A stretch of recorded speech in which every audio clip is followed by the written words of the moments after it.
ഞങ്ങൾ കുറേ നടന്നായിരുന്നു, സൈറ്റിങ് കിട്ടിയിട്ടില്ല, പക്ഷെ കിട്ടും. ഷേപ്പ് നമ്മളെ കണ്ണിൻ്റെ ആകൃതിയാണ്. അതാണോ? ഇതല്ലേ? അല്ല, അതൊക്കെ ഇതായി പോകാം. അവതാർ സിനിമയിലൊക്കെ പോലത്തെ ഒരു സെറ്റപ്പ്. അങ്ങനെയും ഒരു ഷേപ്പ്. അപ്പോൾ ഫ്രണ്ട്സ്, നമ്മൾ നിൽക്കുന്ന സൈഡിൽ കാട്ടുപോത്തുണ്ട്. അപ്പോൾ നമ്മളതിൻ്റെ ഇച്ചിരി ക്ലോസ് ആയിട്ട് പോയി നോക്കാം.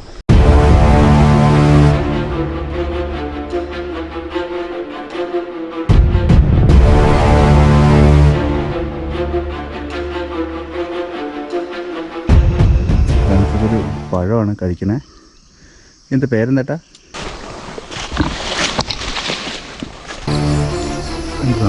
ആനയുണ്ട്, പക്ഷെ നമ്മൾ ഒത്തിരി ദൂരെ ആയതുകൊണ്ട് ഈ മരങ്ങൾക്കിടയിലാണ്.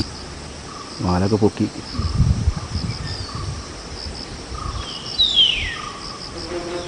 കയറി പോകുന്നുണ്ട്. നമ്മളെ വാണിങ്ങാന്നുള്ള അന്നത്തെ വാരിക്കുഴിയാണ്. ആനേനെ പൊട്ടിക്കുന്ന വാരിക്കുഴി. ഹായ് ഫ്രണ്ട്സ്, കേൾത്തിൻ്റെ പുതിയൊരു വീഡിയോയിലേക്ക് സ്വാഗതം. നമ്മളിന്ന് സെക്കൻഡ് ഡേ ആണ്. സെക്കൻഡ് ഡേ നമ്മളെടുത്തേക്കുന്ന ഗ്രീൻ വാക്കിൻ്റെ ഒരു ട്രക്കിംഗ് ആണ്. ഏകദേശം അപ്പ് ആൻഡ് ഡൗൺ ഒരു 8 കിലോമീറ്ററോളം പോകുന്നൊരു യാത്രയാണ്. അപ്പോൾ നമ്മളിത് മോർണിംഗ് വന്ന് ടിക്കറ്റ് എടുത്തിട്ടുണ്ട്. അപ്പോൾ നേരെ നമ്മൾ യാത്രക്ക് പോവുകയാണ്. അപ്പോൾ ബാക്കി വിശേഷങ്ങൾ വഴിയെ കാണാം.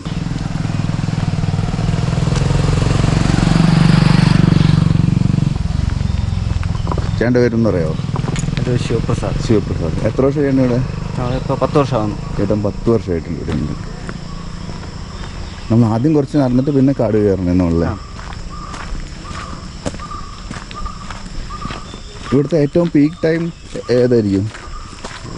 യൂഷ്വലി ഒക്ടോബർ ടു മെയ് ആണ് Thekkady season. October to May. അപ്പോൾ ഫ്രണ്ട്സ്, നമുക്ക് തേക്കടിയിൽ ഒരുപാട് ട്രക്കിംഗ് ഓപ്ഷൻസുകളുണ്ട്. അതുപോലെ തന്നെ ബോട്ടിംഗ് ഒക്കെ ഉണ്ട് നമുക്ക്. അപ്പോൾ പെരിയാർ ടൈഗർ റിസർവ് .org എന്ന് പറയുന്ന വെബ്സൈറ്റിൽ കയറിയിട്ട് നമുക്ക് ഏത് വേണമെങ്കിലും ചൂസ് ചെയ്യാൻ പറ്റും. അതുപോലെ തന്നെ നമുക്കിവിടെ വ്യത്യസ്തമായിട്ടുള്ള ജംഗിൾ ട്രക്കിങ്ങുകളുണ്ട്. അതായത് ഇപ്പോൾ nature walk, green walk, bamboo rafting, half day, full day, അതേപോലെ തന്നെ ബ്രാണ്ടിപ്പാറ ട്രക്കിംഗ് ഉണ്ട്, ബോർഡർ ഹൈക്കിംഗ് ഉണ്ട്. അപ്പോൾ നമുക്ക് ഏത് വേണമെങ്കിലും നമുക്ക് അതിൽ നോക്കിയിട്ട് ചൂസ് ചെയ്യാൻ പറ്റും. അതുപോലെ തന്നെ നമ്മുടെ വരുന്ന ഡീറ്റെയിൽസ്, അതുപോലെ തന്നെ നമ്മൾ എന്തൊക്കെയാണ് ചെയ്യേണ്ടത്, അങ്ങനെ കുറേ റൂൾസും അതിൻ്റെ റെഗുലേഷൻസൊക്കെ അതിലുണ്ട്. അതൊക്കെ നമ്മൾ ശരിക്കും നോക്കി വായിച്ചിട്ട് വേണം നമ്മൾ ഓരോ ട്രിപ്പും പ്ലാൻ ചെയ്യാനായിട്ട്. അതുപോലെ തന്നെ കുട്ടികളുടെ ഏജും കാര്യങ്ങളൊക്കെ അതിൽ മെൻഷൻ ചെയ്തിട്ടുണ്ട്. അപ്പോൾ അതെല്ലാം നമ്മൾ നോക്കിയിട്ട് വേണം ഇവിടെ ട്രിപ്പ് പ്ലാൻ ചെയ്യാനായിട്ട്. ഫ്രണ്ട്സ്, നിങ്ങൾ ലൈഫിൽ ഒരിക്കലെങ്കിലും ഒരു ജംഗിൾ സഫാരിക്ക്, ഒരു ട്രെക്കിങ്ങിനൊക്കെ പോകണമെന്നാണ് എൻ്റെ ഒരു പേഴ്സണലായിട്ടൊരു റിക്വസ്റ്റ്. വേറൊന്നും കൊണ്ടല്ല, കഴിഞ്ഞ ദിവസം നമ്മൾ ആമസോൺ കാട്ടിൽ നിന്ന് രക്ഷപ്പെട്ട മക്കളിൽ മൂത്ത കുട്ടിക്ക് ശരിക്കും പറഞ്ഞിട്ടുണ്ടെങ്കിൽ ഇതുപോലെ മാതാപിതാക്കളൊക്കെ ആയിട്ട് കാട്ടിൽ പോയിട്ട് അവന് അത്യാവശ്യം കുറച്ച് അതിൻ്റെ ഒരു ബേസിക് നോളജ് ഉണ്ടായിരുന്നുകൊണ്ടാണ് അവൻ്റെ ബാക്കി കുട്ടികളെ രക്ഷപ്പെടുത്താൻ കഴിഞ്ഞത്. എന്ന് പറഞ്ഞ പോലെ നമ്മളിപ്പോൾ ഒരു ജീവിതത്തിൽ നമുക്ക് ഒരു കാട്ടിൽ യാത്ര എന്നൊക്കെ പറയുമ്പോൾ നമുക്ക് ഒരുപാട് കാട്ടിനെക്കുറിച്ച് അറിയാനും ആനിമൽസിനെ കാണുന്നത് ശരിക്കും പറഞ്ഞ ഒരു ലെക്കാണ്. കാരണം നമ്മൾ ചിലപ്പോൾ പോകുന്ന ട്രക്കിങ്ങിന് ചിലപ്പോൾ ആനിമൽസിനെ കണ്ടില്ലെങ്കിലും നമുക്ക് കാടിൻ്റെ കുറച്ച് നിയമങ്ങൾ അറിയാൻ പറ്റും. അതുപോലെ തന്നെ നമുക്ക് കാടിനെക്കുറിച്ച് കൂടുതൽ അറിയാനും നമുക്ക് എന്തെങ്കിലും ചെറിയൊരു പ്രശ്നങ്ങളൊക്കെ വന്നിട്ടുണ്ടെങ്കിൽ റിക്കവർ ആകാനൊക്കെ ആയിട്ട് ഒരുപാട് വലിയൊരു മെൻ്റൽ റിലീഫൊക്കെ നമുക്കൊരു ഈ യാത്രയിൽ കൂടെ കിട്ടും. അപ്പോൾ നിങ്ങളും ഇതുപോലുള്ളൊരു യാത്ര പോകണമെന്നാണ് എൻ്റെ ഒരു പേഴ്സണൽ റിക്വസ്റ്റ്.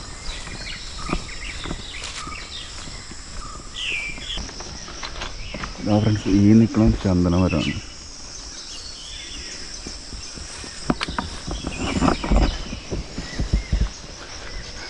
ഞങ്ങൾ കുറേ നടന്നായിരുന്നു, സൈറ്റിങ് കിട്ടിയിട്ടില്ല, പക്ഷെ കിട്ടും.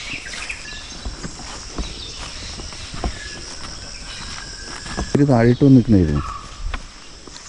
അതിൽ ഒരുപാട് വെറൈറ്റി ഉണ്ടല്ലോ. നമ്മുടെ ഭദ്രാസം. ഇതെന്ത് സാധനം? ഭദ്രാസം, രുദ്രാസം കേട്ടിട്ടില്ലേ? അതിൻ്റെ ഒരു വെറൈറ്റിയാണ്. പക്ഷെ അതിൻ്റെ മരം ആയി നിൽക്കണല്ലേ? രുദ്രാക്ഷത്തെ അതിൻ്റെ കായുണ്ട് ഇവിടെ.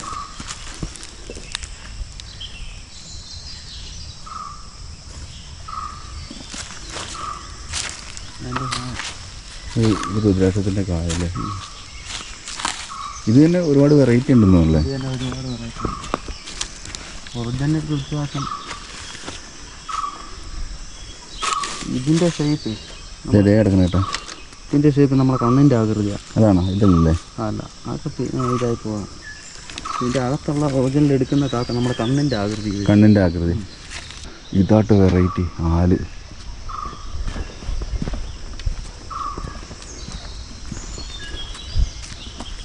ഈ കാണുന്ന ഒരു ആൽമരമാണ്, ഭയങ്കര ഹ്യൂജ് ആയിട്ടുള്ളൊരു ആൽമരം. പക്ഷേ അതിൻ്റെ ഈ താഴെ ഭാഗം കാണാൻ ഏറ്റവും ഭംഗി. നമ്മൾ അവതാർ സിനിമയിലൊക്കെ പോലത്തെ ഒരു സെറ്റപ്പ്.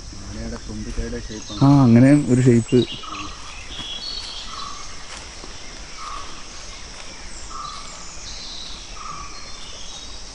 ഇതൊക്കെ എത്ര വർഷം പഴക്കമുണ്ടാവില്ലേ. അപ്പോൾ ഫ്രണ്ട്സ്, നമ്മളാ നിൽക്കുന്ന സൈഡിൽ കാട്ടുപോത്തുണ്ട്.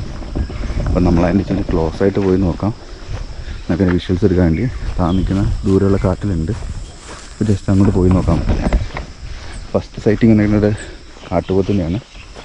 നേരെ നമുക്ക് അങ്ങോട്ട് പോകാം. ആ 2 കുട്ടികളുണ്ട്.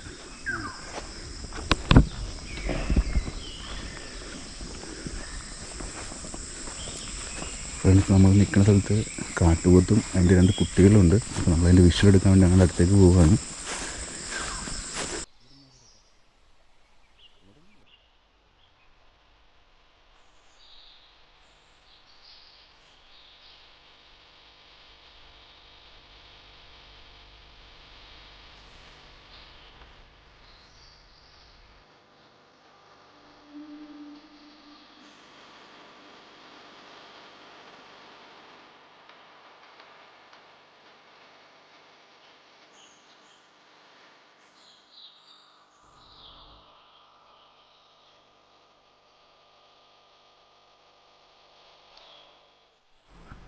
അപ്പോൾ ഫ്രണ്ട്സ്, ഈ കാണുന്നതാണ് നമ്മുടെ കാട്ടുപോത്തിൻ്റെ കുഞ്ഞ്.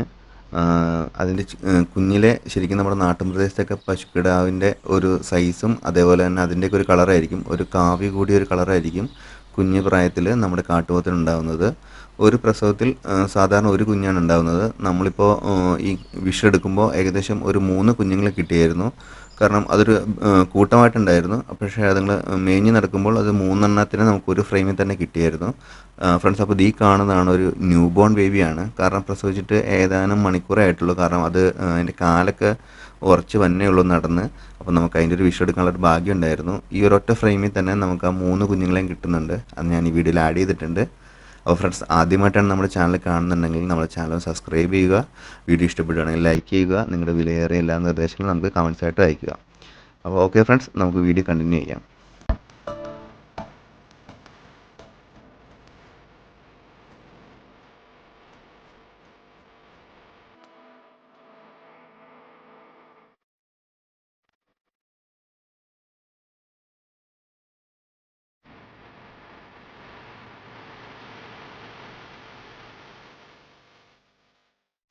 നമ്മളപ്പോൾ ആ കാട്ടുപോത്തിൻ്റെ കുഞ്ഞിൻ്റെയൊക്കെ വിഷ്വൽ എടുത്തതിന് ശേഷം നമ്മൾ വീണ്ടും അവിടെ നിന്ന് യാത്ര തുടരുകയാണ്. അപ്പോൾ നമ്മൾ കുറച്ച് ദൂരെ മാറിയിട്ട് വീണ്ടും നമ്മൾ കാട്ടുപോത്ത് പുൽമേടിൻ്റെ സൈഡിൽ കിടക്കുന്നത് കണ്ടായിരുന്നു. അപ്പോൾ നമ്മളതിൻ്റെ ക്ലോസ് വിഷ്വൽസ് എടുക്കാൻ വേണ്ടി കുറച്ചും കൂടി അടുത്തേക്ക് പോവുകയാണ്. അപ്പോൾ നമുക്കതിൻ്റെ നല്ല വിഷ്വൽസ് കിട്ടുമെന്ന് പ്രതീക്ഷിക്കുന്നു. നമുക്ക് നേരെ വിഷ്വലിലേക്ക് പോകാം.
അപ്പോൾ ഫ്രണ്ട്സ് നമ്മൾ ഫുള്ളും കാട്ടുപോത്തിൻ്റെ ഇടയിൽ കൂടിയാണ് പോകുന്നത്. ഇത് ആ സൈഡിലൊക്കെ കിടക്കണമെന്നുണ്ടാ. പക്ഷെ അവർ വലിയ പ്രശ്നക്കാരല്ല. കുഞ്ഞുങ്ങളൊക്കെ ഉള്ളതുകൊണ്ട് അവർ ഫുഡൊക്കെ കഴിച്ച് റെസ്റ്റ് എടുക്കുകയാണ്.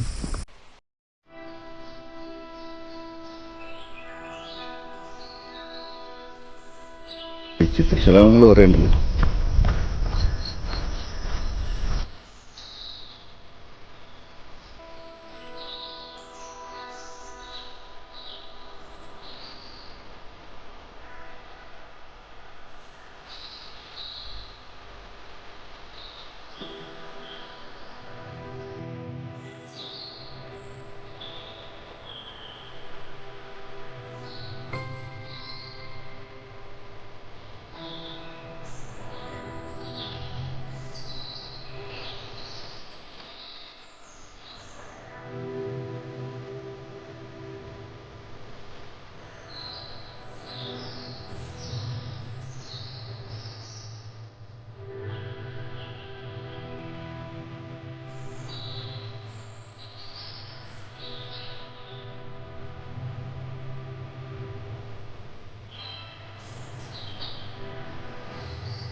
ഓടിയവൻ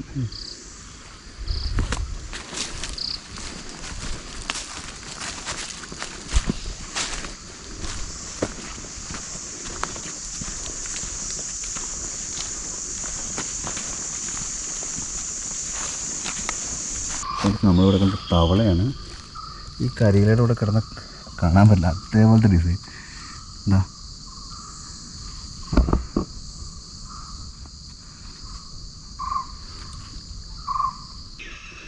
ഫ്രണ്ട്സ്, ഇതൊരു പഴമാണ് കഴിക്കണേ.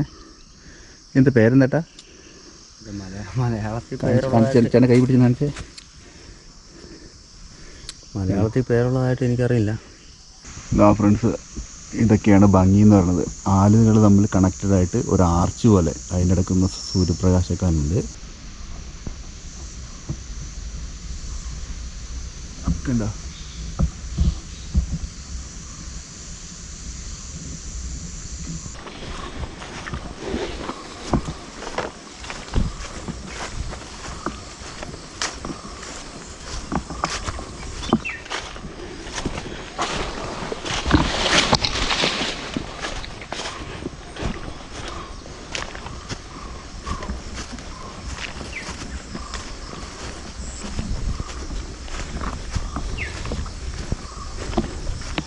കുറച്ച് ആന കടന്നു പോയ ഏരിയ ആണ്. ഇവിടെ ആനയുണ്ടെന്ന് പറഞ്ഞു, ഇവിടെ പോവുകയാണ്.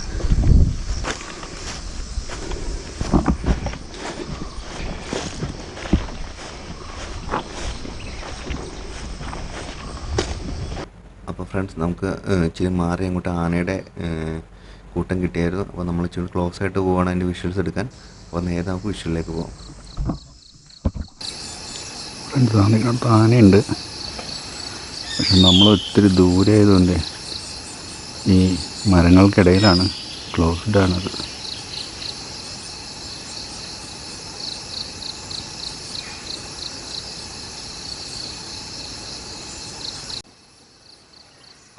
അപ്പോൾ ഫ്രണ്ട്സ്, ടോട്ടലി 3 ആനയാണ് ഉണ്ടായിരുന്നത്.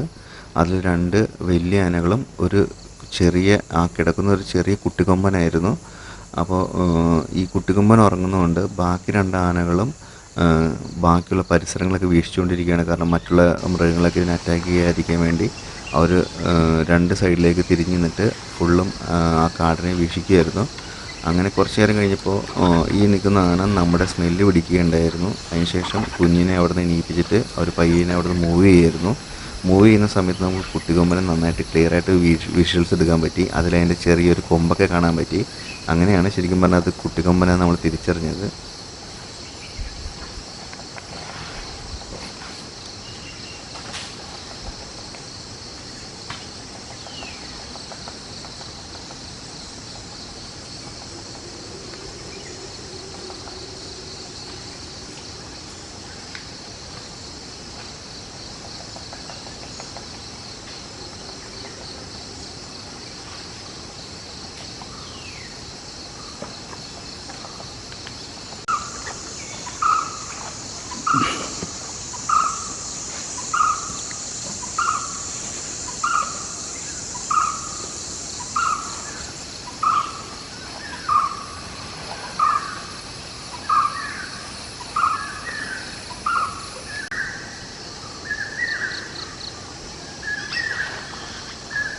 കുഞ്ഞിനെ പ്രൊട്ടക്റ്റ് ചെയ്യുക.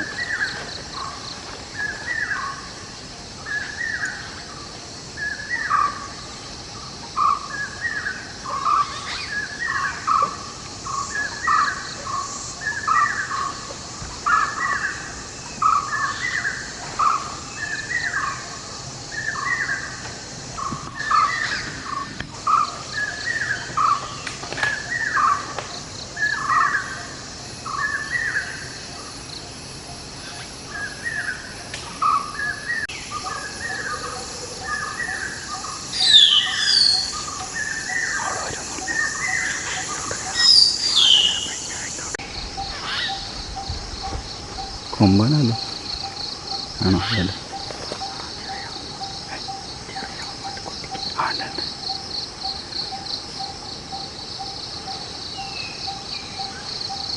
തള്ളാൻ അങ്ങോട്ട് കയറുതില്ലേ?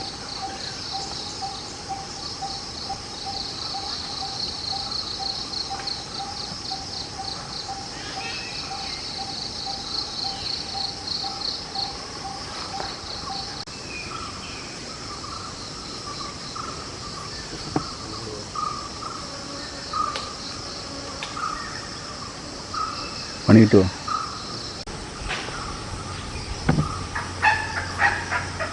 കാണിക്കായി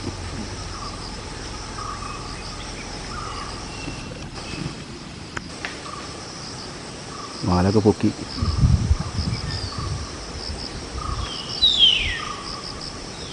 കയറി പോകുന്നുള്ളു. നമുക്കുള്ള വാണിങ്ങാന്നുള്ളത്.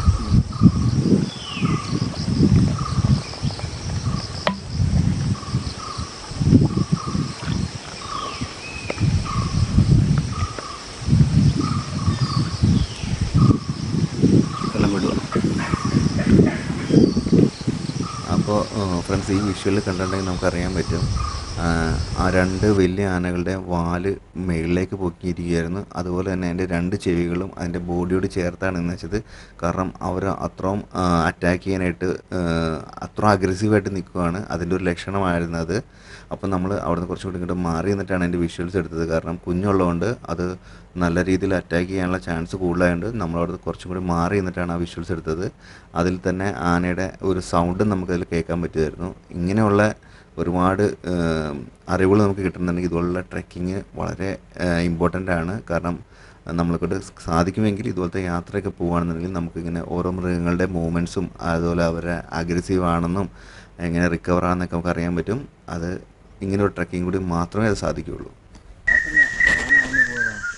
രാത്രി ആന വന്നിട്ട് മുളയുടെ കൂമ്പല്ലേ? ഈ സാധനം തിന്നില്ലായിരിക്കും.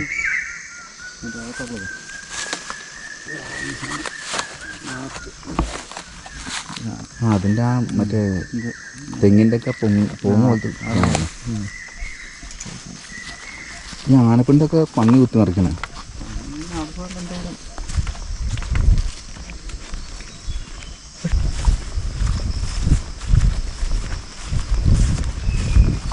ഇത് മറ്റേ ഒരു കടന്നല്ലേ അത് ആ സാധനത്തിൻ്റെ കടിയാ നമ്മൾ ആദ്യം ഈട്ടി മരം കാണിച്ചില്ല, തേക്ക എല്ലാം ചോദിച്ചാൽ എനിക്ക് ചൊറാൻ കിട്ടിയായിരുന്നു. അതാണ് കുത്തിയെന്ന് പറഞ്ഞേ. ചേട്ടൻ കൊതുകെന്ന് പറഞ്ഞപ്പോൾ ഞാൻ അടുത്ത് സാധാരണ കൊതുകാണ്. കൊതുക് രണ്ടാമത് കുത്തി. കൊതുക് കുത്തിയപ്പോൾ ഞാൻ മറ്റേ ഇതടിച്ചു. അതിന് മുമ്പ് അത് ഈ സാധനം അവിടെ നിൽക്കട്ടെ, അതിൻ്റെ വിഷയിലൊന്നും എടുത്തോട്ടെ കേട്ടോ എന്ന് പറയുള്ളൂ. മനുഷ്യൻ്റെ പ്രൊഡക്ടർ എന്ന് പറഞ്ഞൊരു പടമുണ്ട്, അതിലൊരു ജീവിയുടെ ഫേസിങ്ങിന്.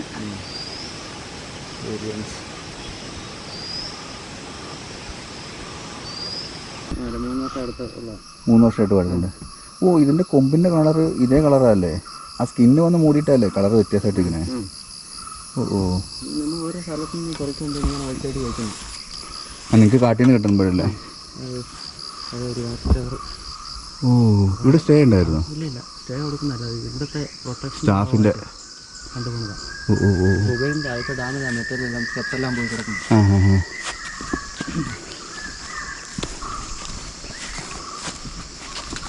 ഇവിടെ ഉണ്ട് ഒരു മാനിൻ്റെ. ഇതും കടുവയൊക്കെ പിടിച്ചായിരിക്കുമല്ലേ? ഇത് നമ്മുടെ ചെന്നായി പിടിച്ചത്.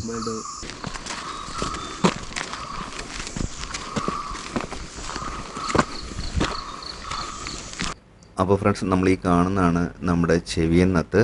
ഉയർന്നു നിൽക്കുന്ന ചെവിത്തൂലുകൾ ഉള്ളതുകൊണ്ടാണ് നമ്മളിവയെ ചെവിയന്നത്ത് എന്ന് വിളിക്കുന്നത്.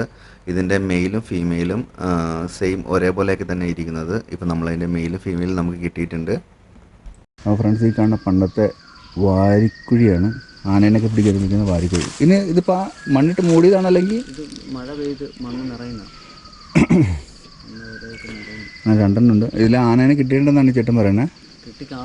കിട്ടിക്കാണും. 950, 1950 മുമ്പുള്ളത്. അപ്പോൾ ഒത്തിരി പഴക്കമുള്ളതല്ലേ? 150-200 വർഷം മുമ്പുള്ള. ആ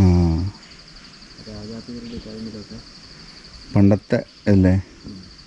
അന്നൊക്കെ ഒരു റൗണ്ട് ഷേപ്പിലൊക്കെ എങ്ങനെ ഇതൊക്കെ കഴിച്ചത്? ഇതിങ്ങനെ 3 കുഴി അടുപ്പിച്ചു. ആ ഇങ്ങനെ 3 കുഴിയുണ്ട്. പണ്ട് രാജഭരണകാലത്തൊക്കെ ആനേനെ പിടിക്കാൻ ഉപയോഗിച്ചിരുന്ന ആനക്കുഴികളാണ്. ഇതിപ്പോൾ മണ്ണൊക്കെ ഒന്ന് നിറഞ്ഞിങ്ങനെ ആയതാണ്. എന്തായാലും വാരിക്കുഴി എന്നൊരു സാധനമൊക്കെ കേട്ടിട്ടുള്ളൂ, കണ്ടേക്കണം ആദ്യമായിട്ടോ. ഇത് ആട് പടത്തിനകത്ത് അമ്മമാർ പറയത്തില്ല വാരിക്കുഴി. ആ ആനയെ പിടിക്കും. 3, 4, 5. ഇതൊരു മുളയൊക്കെ ഇട്ടിട്ട് ഇതിങ്ങനെ കവർ ചെയ്യും. കവർ ചെയ്തിട്ട് അതിൻ്റെ മുകളിൽ മണ്ണൊക്കെ വാരിയിട്ട് നമ്മുടെ നിലം പോലെ ആക്കും. അപ്പോൾ ഇവരൊക്കെ എത്ര ദിവസം കൂടി വരുമ്പോൾ നോക്കും ഇത് വന്നിട്ട്? എങ്ങനെയാണ് അതിനെക്കുറിച്ച് നമുക്ക് വലിയ ഐഡിയ അല്ല സാർ. പക്ഷേ സംഭവം ഇത് തന്നെയാണ്. അതിനുവേണ്ടി പണി ചെയ്യാനായിട്ടൊരു ഗ്രൂപ്പും. അപ്പോൾ ഫ്രണ്ട്സ്, നമ്മുടെ വീഡിയോ ഇത്രയാണ്. വീഡിയോ നിങ്ങൾക്ക് ഇഷ്ടപ്പെടുകയാണെങ്കിൽ മാക്സിമം നമ്മൾ സപ്പോർട്ട് ചെയ്യാൻ നമ്മുടെ ചാനൽ സബ്സ്ക്രൈബ് ചെയ്യുക.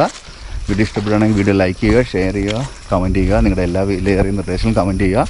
അപ്പോൾ നമ്മൾ ഏകദേശം ഒരു 7 മണിക്ക് തിരിച്ചിട്ട് ഇപ്പോൾ ഏകദേശം ഒരു 11-11:30 ആയിട്ടുണ്ട്. നമ്മുടെ ട്രക്കിങ് അവസാനിച്ച്. അപ്പോൾ നേരെ നമ്മൾ നമ്മുടെ വണ്ടിയൊക്കെ കിടക്കുന്ന ഭാഗത്തേക്ക് പോവുകയാണ്. അപ്പോൾ ഇനി വീണ്ടും മറ്റൊരു വീഡിയോയിൽ കാണുന്നവരെ എല്ലാവർക്കും ബൈ.